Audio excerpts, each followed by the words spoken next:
So welcome back to the channel, and in this video this is going to be kind of a series video. What we're going to attempt to do over the next couple of videos here is we're going to make an assembly all the way to a drawing. Now this is going to be the first of those videos, and this is going to be probably the most complicated part. So I'm guessing that when we make this part, this is going to take us the most time. The other parts should be nice and simple and sweet. And also when we get to looking at the body nut here, is what I like to call it on this one, we will put the actual threads on this one. I don't know if I'm going to go through the process of putting the actual threads on this one as well. What I might do is show you using some symbolic threads on this one. And then when we use the body nut, we'll do some physical threads. So that way you can see it as a comparison. But either way is appropriate when you're doing this type of stuff, whether it be symbolic or the actual cut threads that are going through it. Okay? So like I'm saying, that this is going to be the first part of this one. And we're going to be mainly concentrating on this here. And this actually incorporates all of this. Okay, so this is going to be our most complicated part here to create. So this is what we're going to be looking at. All right, so just to kind of give you a little bit further breakdown of this, you can see these slots here. That's actually running through here. So if you didn't see where those slots are, they're located here. And then the height of them is going to be given here. So this is all the information that we're going to use to create this part. Okay, so next let's go ahead and jump over to Solidworks. What I'm going to do is automatically jump into Solidworks. You don't need to see me hit the parts button and tell you what units they are in, because you can see that this drawing is going to be done in millimeters, right? So if I didn't tell you that, it's going to be in millimeters, and I'll also reiterate that once we jump over and take a look at it in Solidworks. So let's go ahead and get started.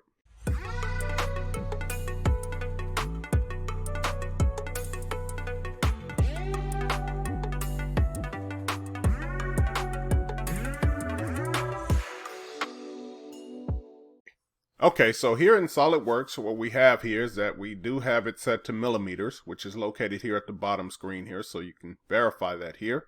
What I'm going to start off is I'm going to either start with a revolve, or I can start with an extrusion. Whichever way. I think in this case, we're going to start off with a revolve, and then we'll put the other part on it later. Alright, so we're going to go ahead and select the revolve base, which should automatically kick us over to what plate we want to, or plane we want to put this on. I'll go ahead and select the front plane, and then from here I'll go ahead and create a center line. Since I know that I'm going to do a revolve, I'll just start off by creating a center line going straight up and down from here. Alright, then let's go ahead and put some relations on here. So I'm just going to go find, let's see, that point there, hold down the shift button and select that point. And once I let it go, I'm just going to go ahead and coincidence those together. Right, so that is all in its right location. Next, I have to figure out how tall this is. So it's a couple of different ways from it, but I'm just going to do some simple math here, and then we're going to add up how tall that is. So what I have done now is I just open up my calculator, and I'll type in, let's see, one of the heights is 76. And then we're going to add the 28 to that. And we're also going to add another value of 6. So that gives me my overall length of this is going to be set to 110. So let's go ahead and put this to the side. And now I know the distance of that line. What I'm going to do is go ahead and tell it that this distance here is going to be set to 110. Alright, so I got my overall length set. Next I have to decide, do I want those cutouts in here now, or do I want to do it in here later? So I'm going to kind of construct this, and then I'm going to put those in here. I guess I'll put them in here later. Let's go ahead and kind of freehand sketch the rest of this of what I need. So I know that this thing goes up and looks like this. And then we have a part that kind of offsets over like this. And I'm just kind of freehand sketching this, and it goes up this way. And then we have another step that goes over this way. And then this shoots all the way up. Okay? Alright, so I'm just going to kind of do this piece by piece. So I'm working on the internal side of this right now. I'll go ahead and select this point here, that end point, and select this end point as well. And then I'll just go ahead and make both of those horizontal to each other. Likewise here at the bottom. So I'll select this point, hold down the shift button and select this point, and make this one horizontal to each other. Okay. Next I have to start figuring out how tall are certain things at. So that's going to be my next task here. So I know from the top here, going down, it's going to be 76. So this distance here is 76. And let's see, let's put it on the inside here. All right, so we have a height of 76. And then we're going to add a little bit more to this. I know that this internal height of it should be set to 50. So I'm just going to do a dimension from my center line here to this line. Actually, I wasn't in the dimension command. From here to here. And you can see when I kind of go to the outside here, that's going to give me my diameter. And I want this set to 50. All right. So that's my first part of this line here. I'm going to next come down to this line here. This one is going to be set to 45, so I'll select here. And once again, you can see that it's automatically saying that, hey, I'm creating all these center lines together. So I'll go ahead and create this one. And again, this one has a diameter of 50. And then finally, I have another diameter here, which is going to be set to 22. Let's see. Oh, I'm sorry. Something just looked weird to me, and it's mainly this number here. It's not actually at 50. This number should be at 45. Let's go ahead and adjust that one.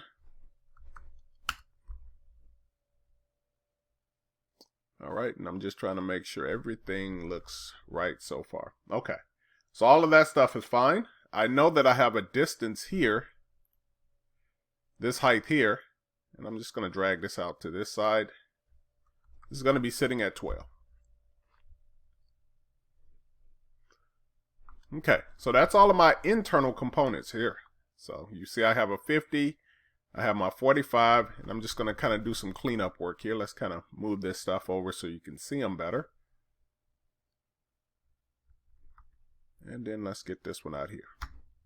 Okay, so here are all of my numbers that I needed for the internal stuff. Now I'll start working here on the external stuff. So let's go back to the line command. Let's start off at this endpoint. We're going to come over at a distance, and then we're going to come down. I'm just going to come all the way down here. And I'm just kind of eyeballing, trying to figure out exactly where I'm going. And then I think I have somewhere over to here. And then we'll come down to the bottom here. And we'll place it here. Okay.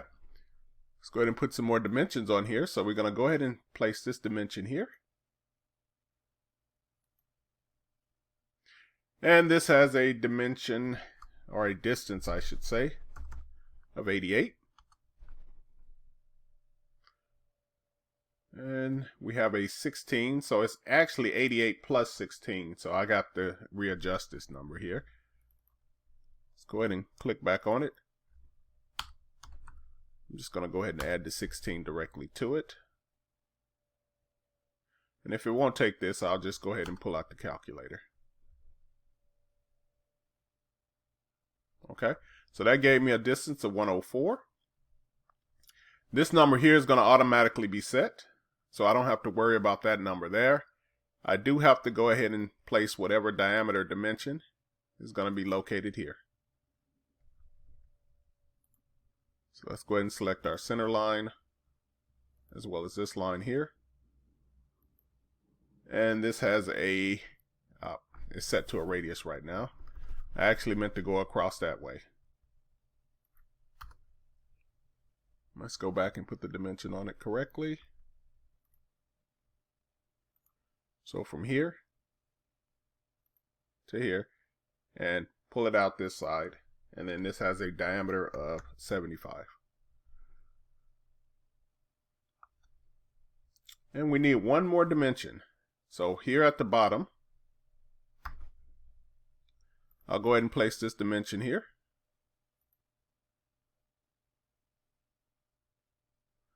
Actually, I don't need that dimension. The one dimension I do need is going to be the diameter dimension here at the bottom. So I need this dimension. There we go. And that has a dimension of 38.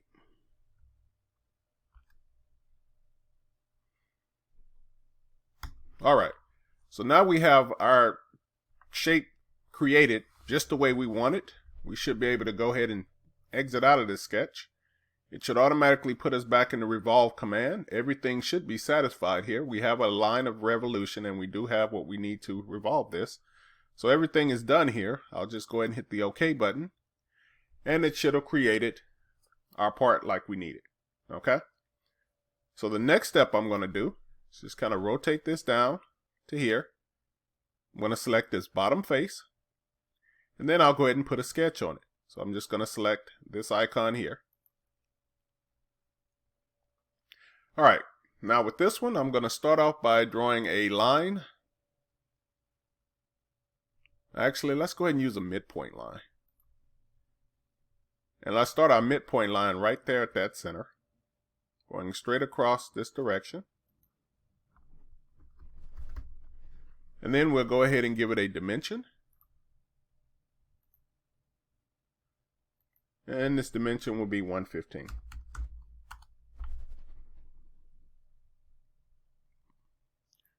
Next, I'll go ahead and place a circle at that endpoint and another circle at this endpoint.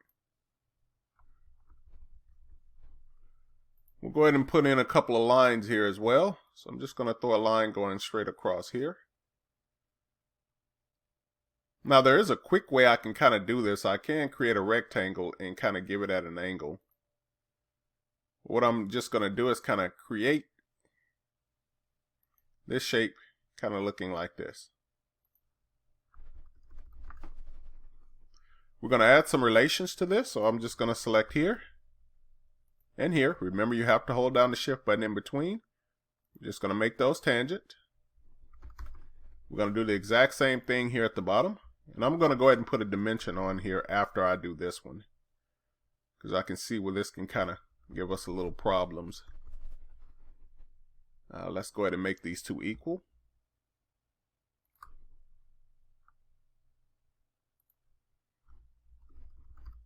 And we will also go ahead and put the tangent on these two parts.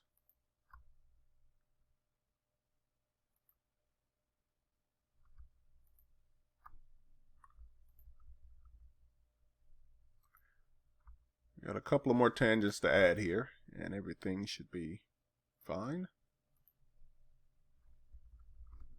Alright, so it looks like I got all of my tangencies on here. Now I need to get them tangent to here. So we're going to select here and here. And we're going to go ahead and make it tangent there. And let's just keep putting those tangents around all of this.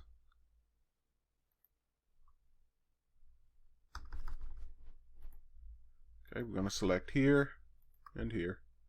And remember to keep holding down that shift button just in case if I'm not kind of telling you. You probably know that by now or tired of hearing me say hold down the shift button. But just kind of finishing out this, going all the way around it with the with the tangents.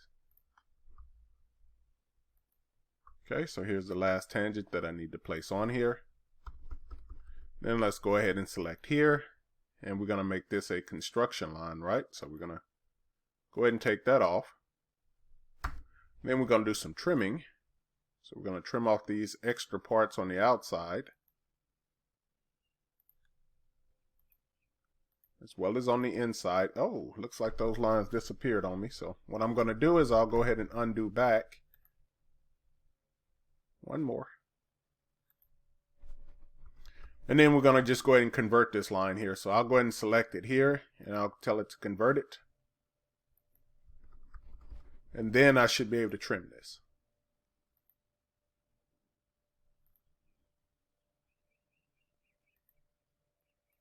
All right, we're going to go ahead and trim on the inside of here as well.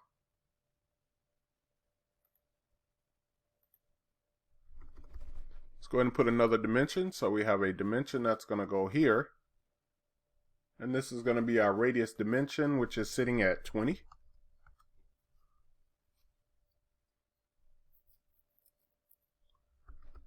And just kind of looking over this just to make sure I haven't forgot or missed anything. I think we're all good. Okay, so from here I should be able to exit out of this sketch.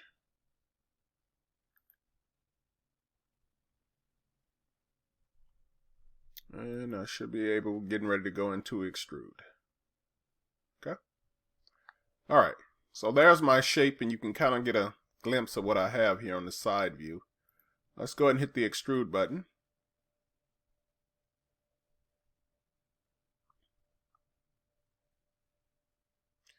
And then it's trying to look for what sketch I want to extrude. Alright, so what I'm going to do is let me go ahead and do a couple more things to our sketch here. Let's go ahead and get out of this command. And then we're going to go back and take a look at our sketch number 2 here. Let's go ahead and edit this sketch.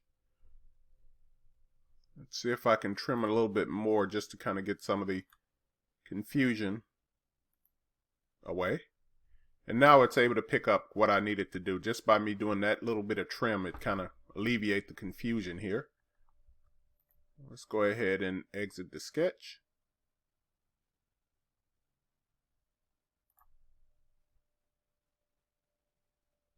And now when I pick on extrude,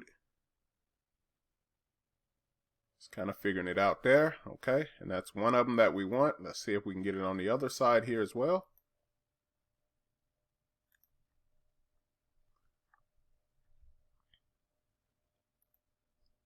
And it is being really hard-headed today.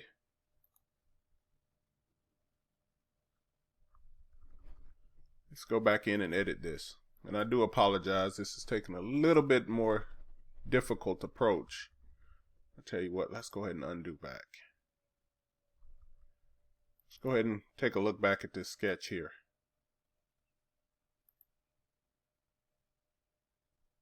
Okay, so it has both sides that it did pick up as what I need to extrude. Now let's go and take a look at extrude. We're going to tell it that we want to extrude this sketch here.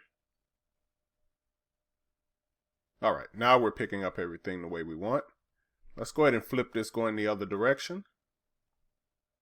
And then we're going to give it a distance, which is going to be 16.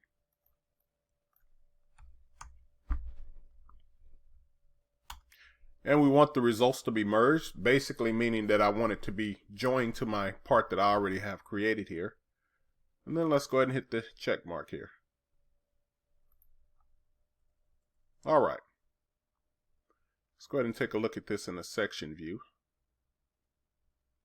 And you can kind of see that we do have our shape looking exactly like what our drawing is, right?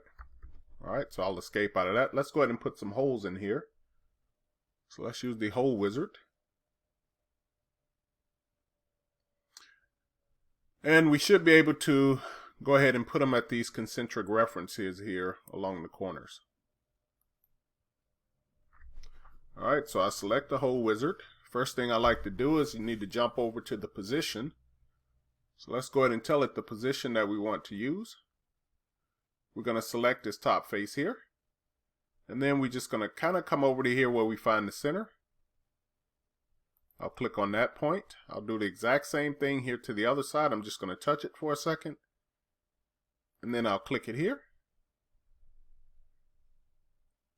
Go ahead and give it a check mark to hit OK. And now that I realize I didn't even change the hole size of that, let's go ahead and edit this. And those have a hole size of 14, so I'm just waiting on my wizard to appear. Tell it that this is going through at a 14. And now it's okay. All right. So now that's the internal parts that we needed on here. Just trying to think what else do I need to do to this shape here. Let's go ahead and do the threads on here. So I'm going to select here. Okay, so once we're in here, I'm just going to tell it that I'm going to use a threaded hole here. And then I'm going to go ahead and adjust the size. So you can see we have many different sizes. Now the diameter of this hole is set to 50. And I don't know if a 50 would it actually do that. So I'm just going to make it at a 52. And I'm going to tell it that the depth of this is going to go down a distance of 22. Let's go ahead and give it a position. So we're going to select this top face. Just going to hover here for a second. And go click this center.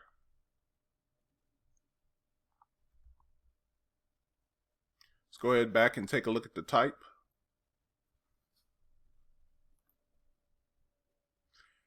It does have a thread of this angle here at 118 at the bottom.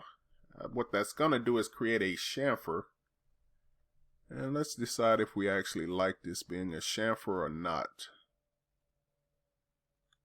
Well, we'll leave it how it is. Let's see what it does.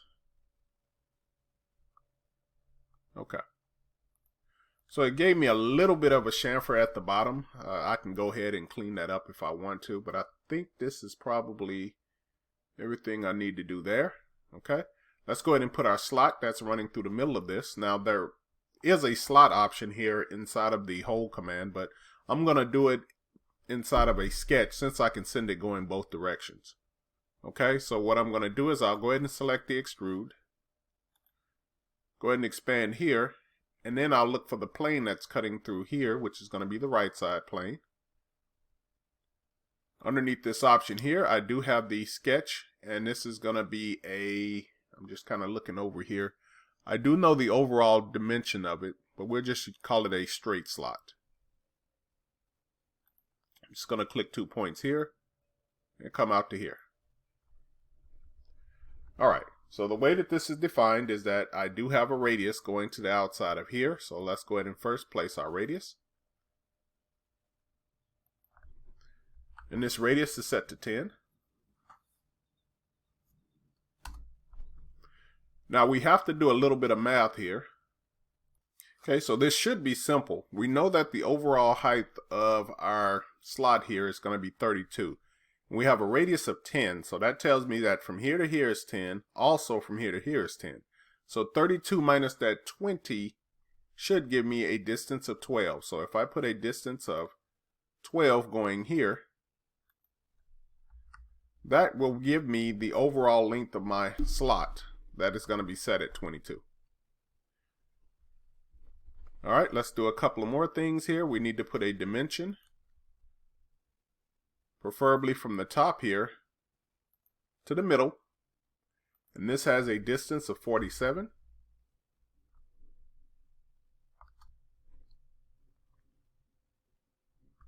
Okay, it looks like it is fully constrained here. Let's go ahead and exit out of the sketch. And we should be able to tell this to go mid-plane and through everything. Right, so we have it set here. Tell it to go mid-plane. And now that I just now thought about it, I actually used the wrong command. This is an emboss extrude. I meant to use the cut one. So let's just go ahead and hit the X here. Now luckily for us, it's not going to go and kill our sketch. It's just going to keep it there to the side. And the option that I actually meant to use, let's go over here to the features, should have been the extended cut. Extruded cut. Okay, so when I select that, it's going to automatically select the plane that I want. I'm just going to tell it mid-plane. And let's see here. I wonder if I can go through both directions. So it sends me through all one direction. Then we're going to come down here and we're going to place a dimension 2. And we're going to send that going through all. And once I check it, it should put that slot right in the middle of this. Okay. So as I said, this is going to be our longest part here, or the part that's going to take us the most time. But, you know, it does have a lot of little steps to it. As you can see, we do have some threads going on through this one. We have a hole going on through it. And, you know, we have a slot going through the sides of it. Hopefully this was kind of easy. I know this one's a little bit of our roughest one, but trust me, all the other ones should be nice and simple and easy to create. So this is going to be the first of that one. The next video, what you're going to see me do as far as relating to parts should be actually all of the other parts. They're really simple. And I might actually say part number 5, which is that body nut that I talked about in the beginning that come on the top of this. I may actually save that one for its own separate video, just so I can explain what's happening there at the top. Okay, so hopefully you enjoyed this video. Hopefully you stay tuned for the rest of this series. And as always, keep drafting, and I will see you in the next video.